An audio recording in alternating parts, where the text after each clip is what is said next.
Miqtë Prizmos. Shkodra në këtë përvjetor të 31 marsit dhe 2 prillit 1991 vjen në ndryshim të dukshëm, të thekshëm. Vjen në ndryshim pune, administrimi dhe investimesh.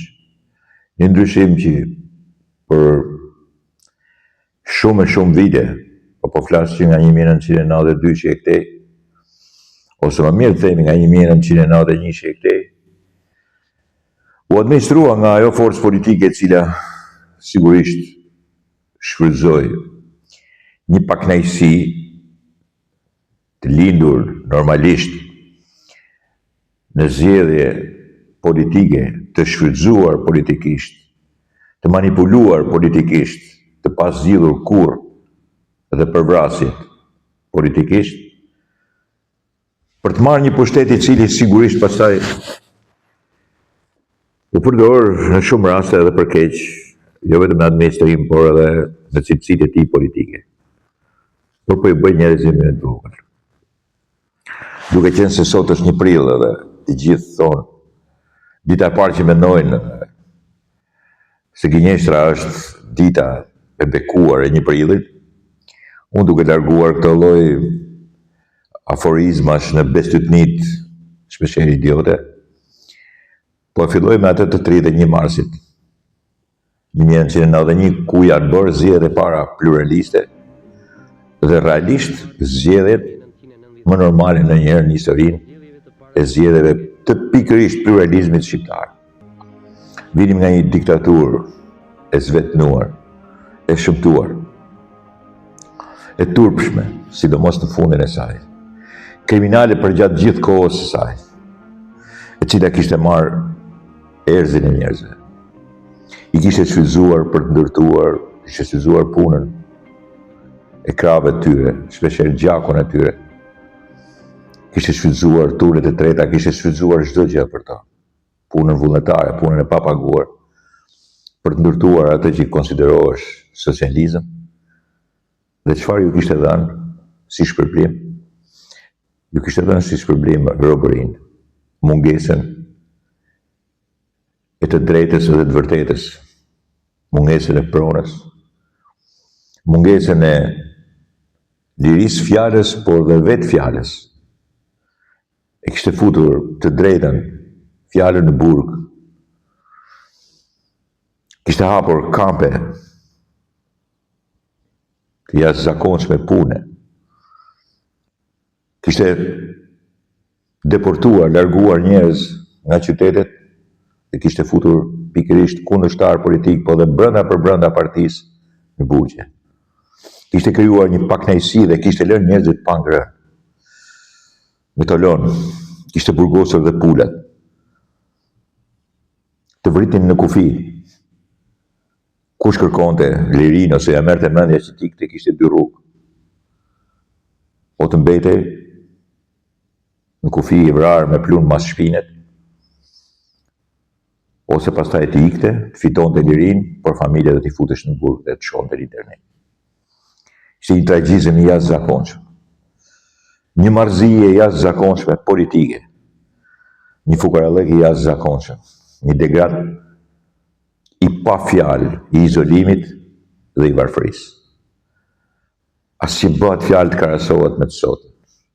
Kur sot thonë, është një popull I varfër dhe një popull që s'ka të imagjinoni se çka qenë ajo kohë.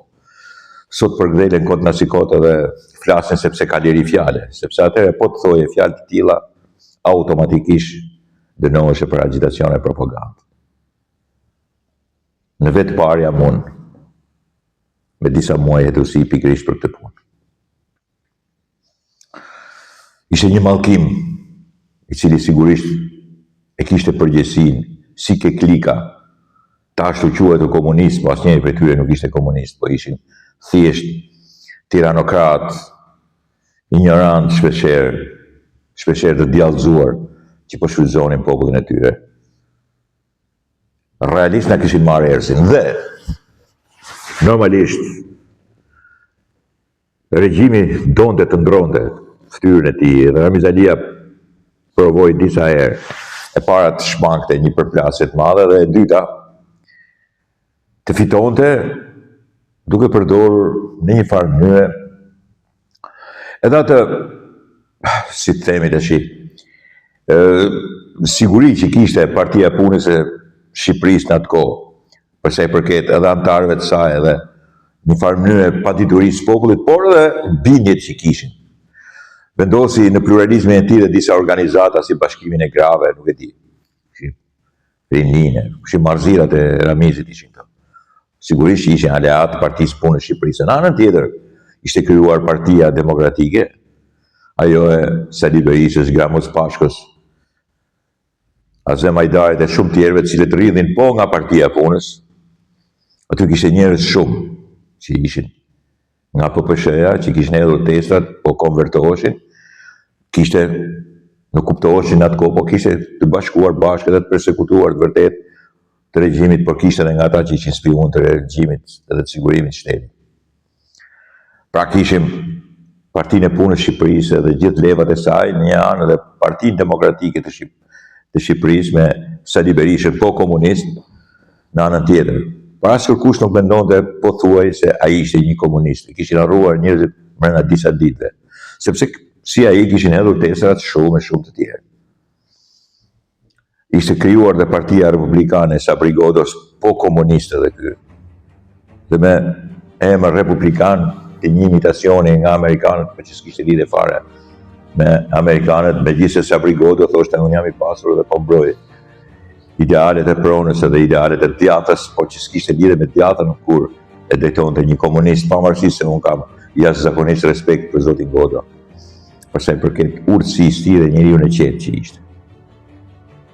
Dhe ishte edhe PPD-ja, partia Omonia, që ishte partia greke, edhe që thoshin që do të mbrojmë të drejtat e njeriut. Në fakt mbrorin komunitetin në idetë e tyre grek, po mbronin siç kanë mbrojtur gjithmonë interesat e Vorjeve Pirit. U zhvilluan zgjedhjet dhe fitoi në mënyrë 67% Partia e Punës Shqipërisë. Populli shqiptar u tregua për atë kohë, them, jashtëzakonisht inteligjent, nuk kishte incidente, por populli shqiptar ju dha atë që meritonin të gjithë. E para, i dha atë që meritonte Ramiz Alis. Ai u humbi përballë një njeriu që nuk e njihte kërkush, një inxhinieri. Brenda në Tiranë. Tirana i dha një shpull të jashtëzakonshme Ramiz Alis. Të meritueshme, sepse me të po ndëshkonte regjimi, që ai përfaqësonte si një komunist deri në ditët e fundit, një bolshevik stalinist deri në ditët e fundit, pavarësisht formës, mënyrave të tij, sigurisht të serfit politik që po bënte, për të larguar sigurisht dhe për të mos marrë atë që sigurisht mori klika politike në Rumani. E kishin parë Rumanin, kishin parë dhe zhvillimet e Evropës. Por fitoi Partia e Punës Shqipërisë me 67% me 161 deputet në kuvendin prej 250 deputetës, dhe formën e kuvendit e ruajtën si në kohën e PPSH-s. Ndërkohë, nuk e di, futi Partia Republikane 5 vetë, 4 vetë, dhe PPD-ja 1, nuk e di, dhe një parti tjetër, 1 vetë, nuk e di, pensionista, nuk kujtohet, me të drejtën. Ose veteranet, po veteranet futën, veteranet e luftës nacionale shqiptare. Pra fitoria e PPSH-s ishte dërmuese, por qytetet e mëdha i kishin dhënë fitoren Partisë Demokratike. Shkodra i kishte dhënë fitoren Partisë Demokratike, Tirana Partisë Demokratike, por në gjithë Shqipërinë pastaj, në fshatra dhe qytetet e tjera të vogla, më konservatore, më të lidhura me pushtetin, por gjithkohësisht në dyshim me çfarë po ndodhte, ndoshta këtu kanë pasur krejtësisht të drejtë, vazhduan të japin votën ke PPSH-ja. Demokratike në zgjedhjet e para pluraliste të bëra normalisht, pa hile. E theksoj pa asnjë hile. Po, në mënyrë le të thonë çfarë të duan sot, u zhvilluan normalisht. Dhe sigurisht u përgatit edhe skenari i jashtëzakonshëm kriminal i 2 prillit në Shkodër.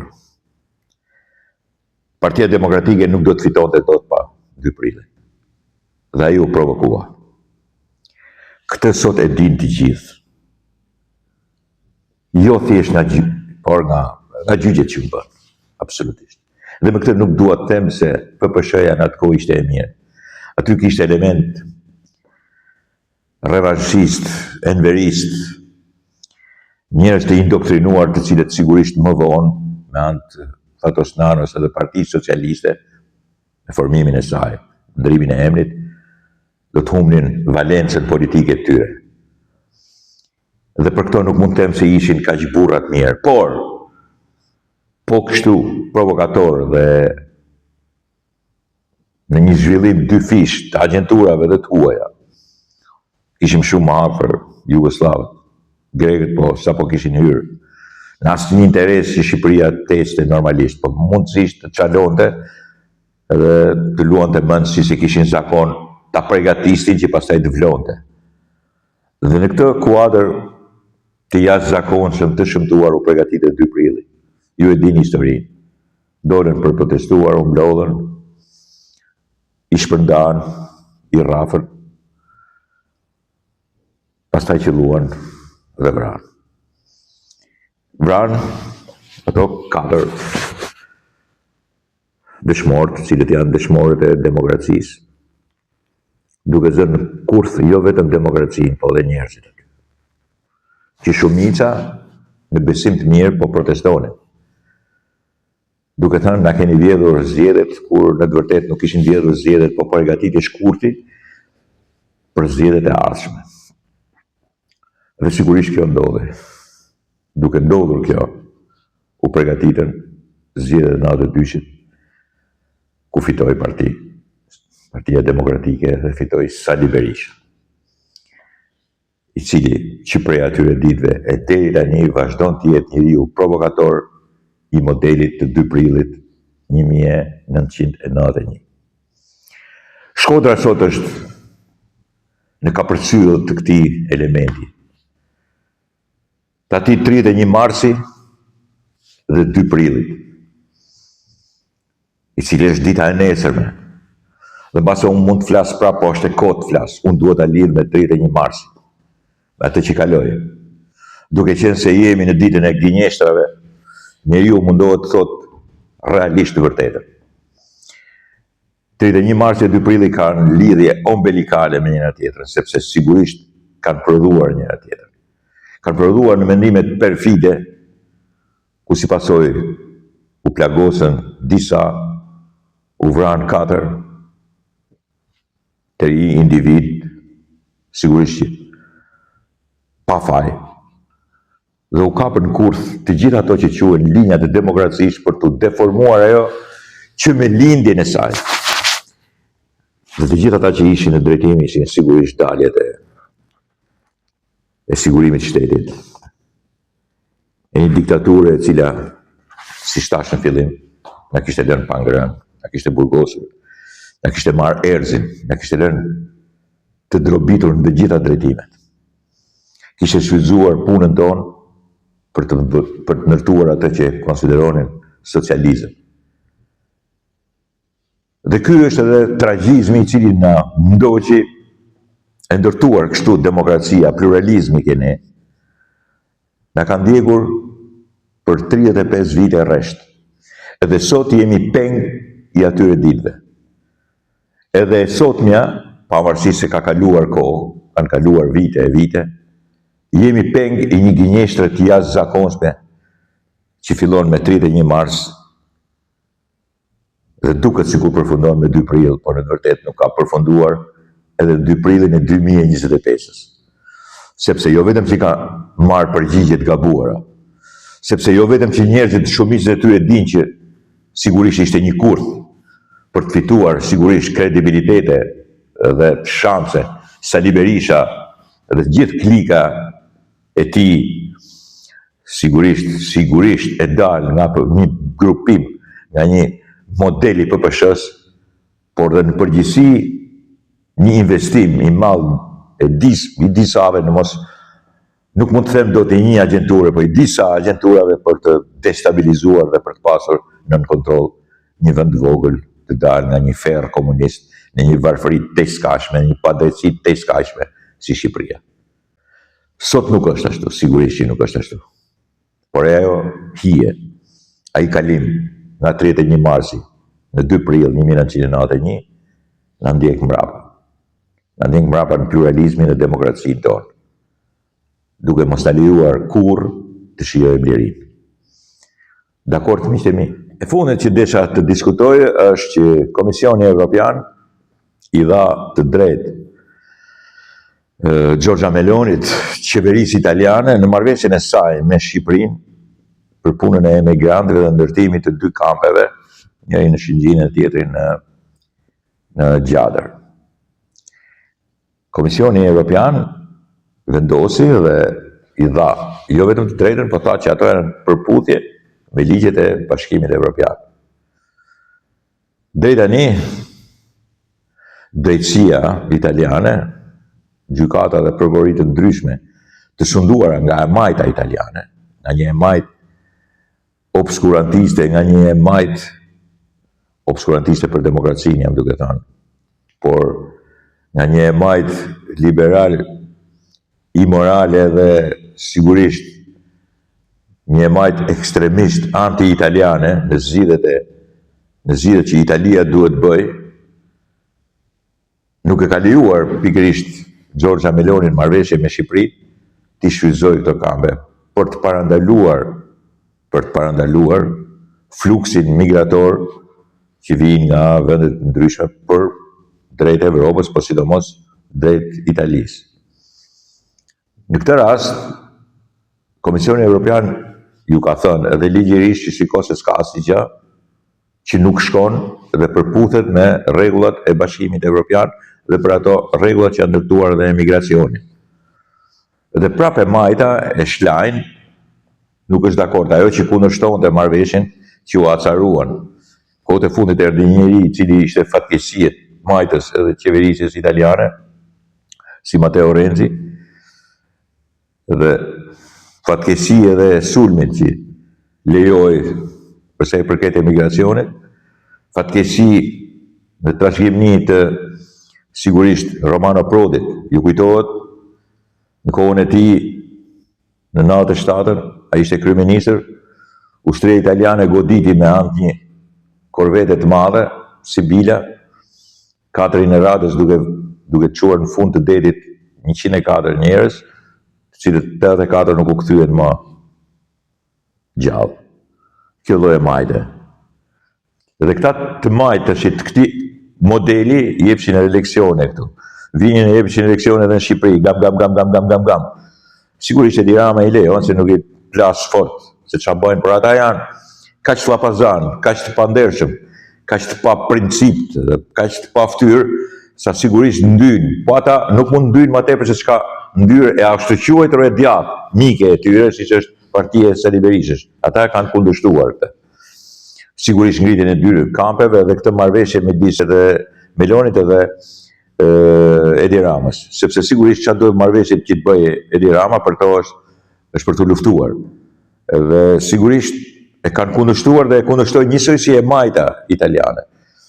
Por kësaj radhe humbja e tyre është jashtëzakonisht e sigurt. Jashtëzakonisht e sigurt edhe në principet që normalisht ka të bëjë pastaj me një të ardhme e cila projektohet jo vetëm në sajt miqësisë me Italinë, që do ta kemi qartë, është si me të djathtën, si me të majtën, por në sajt të projektimit ton, normalisht evropian, edhe një mbrojtje kolektive që i bëhet edhe në drejtim të emigracionit dhe sigurisht mikes që kemi partneret strategjike që është Italia, e që normalisht është jo vetëm partner, por edhe shteti jon mik i sigurt, jo vetëm për në Evropë, por në marrëdhëniet që kemi përbashkëta.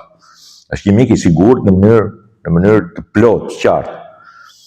Kjo fitore e Melonit edhe sigurisht dhe fitore e Edi Ramës. Për atë të drejtë të madhe e cila ne duhet na japet të mësojmë që shumë shpesh na ndodh që raportet midis nesh edhe shteteve në Evropë, po sidomos me Italinë, mund të kenë tronditje. Ajo që ka më tepër rëndësi është mbajtja e një qëndrimi miqësor, vëllazëror, kur interesat janë të përbashkëta. Kur dikur të ka dalë Zot, edhe tash duhet i dalë Zot. Ky lajm është jashtëzakonisht lajm i mirë, jo për mi fitoren ndaj të majtës krejtësisht të dalë binarësh edhe as pak në mbrojtje edhe të Italisë, por edhe një të djathe, ta ashtu quhet të djathë tuke ne, e cila sigurisht vërteton që vazhdon të jetë anti-amerikane, anti-evropiane dhe anti çdo gjë e mirë që bëhet në Shqipëri. Dakor, miqtë mi?